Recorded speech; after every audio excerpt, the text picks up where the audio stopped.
Immigration continues to be a concern for Canadians. Now, a new study from Cardis, a nonpartisan Canadian Christian think tank, says federal and provincial governments need to recognize churches and other faith communities as trusted partners in helping immigrants settle into life in Canada.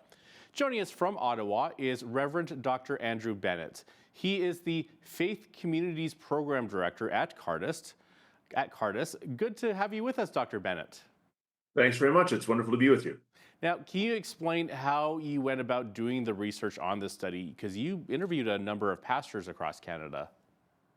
So this study that we just recently put out builds upon a lot of other work that we've done at Cardis through polling with the Angus Reid Institute in Vancouver, BC. That polling data gives us a baseline for how Canadians engage with religious faith. And one of the data points that we've looked at in the past is the religiosity of new Canadians, of immigrants. And what we found is that immigrants are more likely to be more religious than Canadians who are born in Canada. So Wow. we wanted to explore that a little bit more. And so in this relatively short study, we interviewed a number of Christian pastors from across the country, principally in Ontario and BC, to look at what is their experience in dealing with predominantly or largely immigrant congregations, and what are some of the challenges they're seeing that their congregants are facing, those who are new arrivals to Canada. Now, the study, first of all, suggests that our federal government recognized churches and other faith communities as trusted partners in immigrant integration. How open is our federal government to taking advice from and working with Canada's religious community? Well, historically, the federal government has been very open, as have all levels of government. In fact, if we look at one particular area of policy, and that would be refugee resettlement, historically, the federal government has always partnered with faith communities to help resettle refugees. And for many years, I'm not sure if it's still the case, but certainly for many years, the largest refugee settlement organization in the country after the federal government itself was the Office of Refugees of the Archdiocese of Toronto, so the Roman Catholic Archdiocese of Toronto, which particularly during the Syrian refugee crisis was responsible for settling hundreds of refugees. So that relationship has been there historically.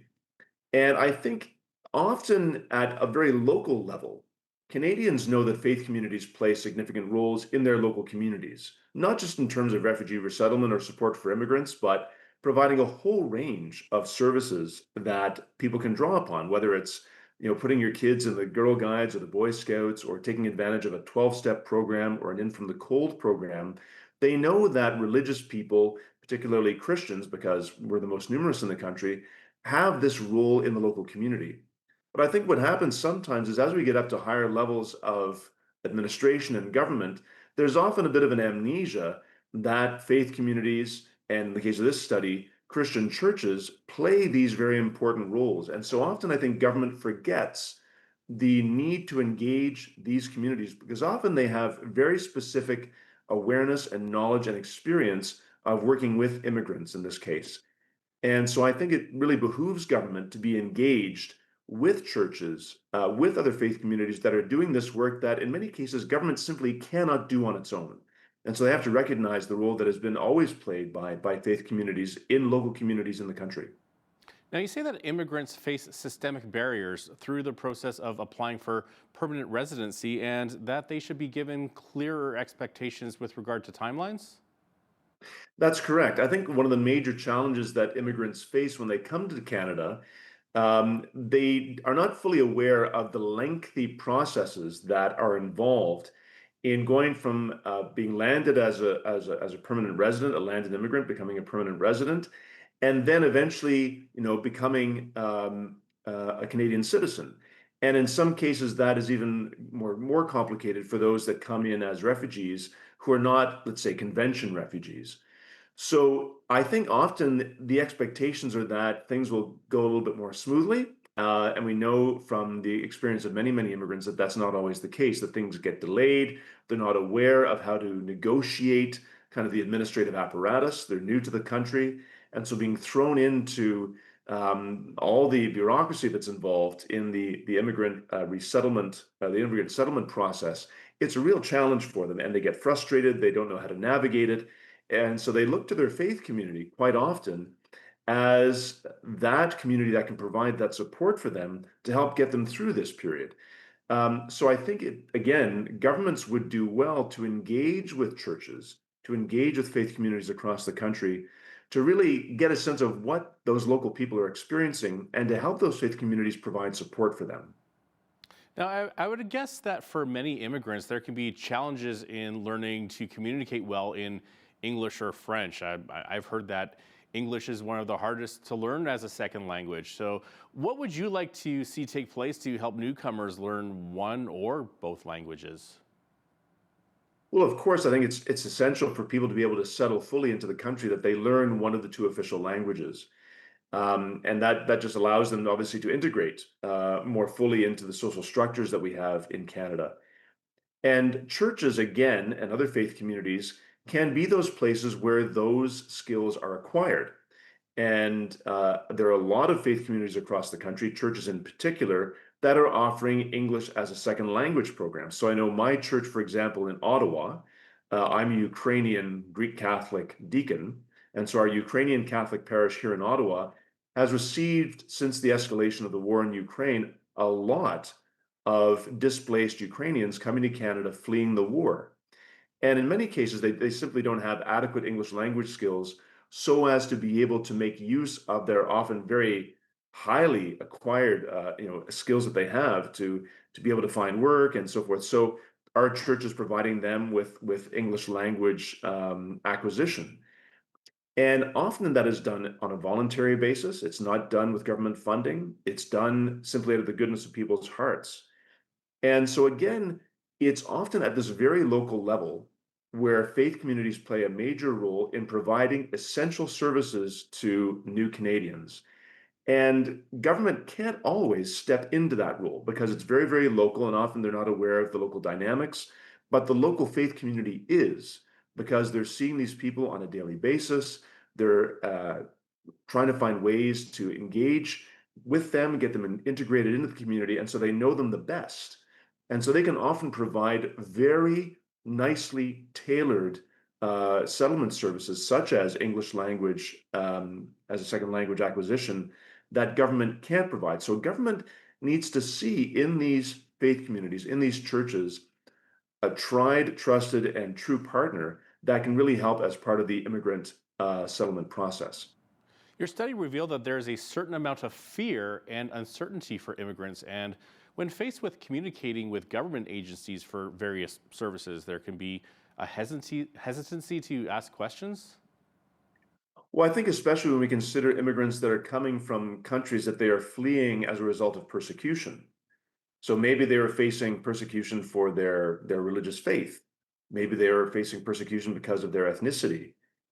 And often the persecutors are the governments, their own governments that they are fleeing. And so when they come to a new country, even though they might fully appreciate that they're coming to a functioning democracy where they don't need to fear the government, as they did in their home country, there still can be some trepidation as to, well, how do I engage with government? Can I trust them? Can I trust this person that I'm dealing with, maybe who's at providing immigrant settlement services for me at the government level? So I think again, that's where a faith community, a religious community, a church can help to assuage those fears that people have and help them to become more socialized when it comes to, well, here in Canada, here's what government does. It's a democratic government. There are checks and balances on how governments act. The government doesn't actively, persecute people. You're safe here. But for someone who's just arrived from maybe a war-torn country, it takes some time, obviously, to help them through that.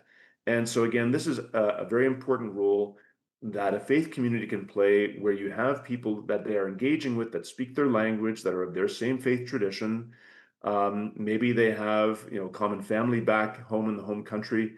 So again, there's that local knowledge, there's that local sensitivity to the human person that a Christian church or another faith community can provide. Now, it's interesting that at the beginning of the interview, you alluded to that surveys show that immigrants, Canadians, are on average significantly more likely to be religiously committed as compared to non immigrants. So it stands to reason that faith groups would be key to proper integration. So, would you like to see financial and structural support from the government on this? Yeah, I think there are varying types of support. I think one of the most important things is to ensure that governments are aware of the role of religious groups and of faith communities, and that, for example, their charitable status is crucial to them. So these faith communities are receiving funds from their congregants that are helping to support not just what that community, that faith community, that parish, that congregation is doing for their own people, but what they're doing for the community around them, including members that are people that are not members of their congregation. So we've detailed a lot of this in our work at Cardis through something called the Halo Project. And the URL for that is haloproject.ca. And through the Halo Project, we demonstrate that the money that is taken in by a congregation is put back into the community, and there's a significant multiplier effect for money that is received and then what is provided in terms of goods and services by that faith community, not simply for their own people, but for the broader community. And so I think government needs to be aware of the role that faith communities play, and maybe not necessarily give them money, but provide them the ability to function as charitable entities, and to ensure that that charitable status is guarded because of the important work that these communities are doing for all Canadians, not just simply for their own co-religionists. And I would think that help for newcomers to find jobs would be a huge priority. And again, the church would be a great place to offer support in this area. Even me as a non-immigrant, I got my start in TV just by getting involved with my church. Any thoughts on how this can be worked out, practically speaking? You know, I remember speaking with the Archbishop Emeritus of Toronto, Cardinal Collins, and he was obviously had that broad oversight for the Office of Refugees of the Archdiocese. And when you commit to be a sponsorship agreement holder, you commit to provide a full year's worth of funding to a new refugee to help them get settled in the country. And I remember that Cardinal Collins said to me that at that time, and this would have been, I think, probably around 2018, the archdiocese had not had to pay out a full year's worth of support for a refugee because they were so effectively settled in jobs and they're so effectively integrated in the community by that parish that was supporting them that that 1 year commitment um, did not have to be fully met because they were integrated so effectively. And so after that first year, they had the support they needed. In many cases, they had jobs. They had the ongoing skills development that they needed because the parish was able to integrate in such an effective manner because of the local nature of the parish. And I think sometimes when you have a somewhat overcumbersome bureaucracy at the federal level, or perhaps at the provincial level, they're not able to be as nimble as something at the local level. And so that nimbleness that a faith community can provide is, I think, really undervalued at times. That's just fascinating, yet such a simple solution, right in front of the government, right under the government's nose there. Now, are you hopeful that the government will respond to this report, and offer some support? I'm always hopeful.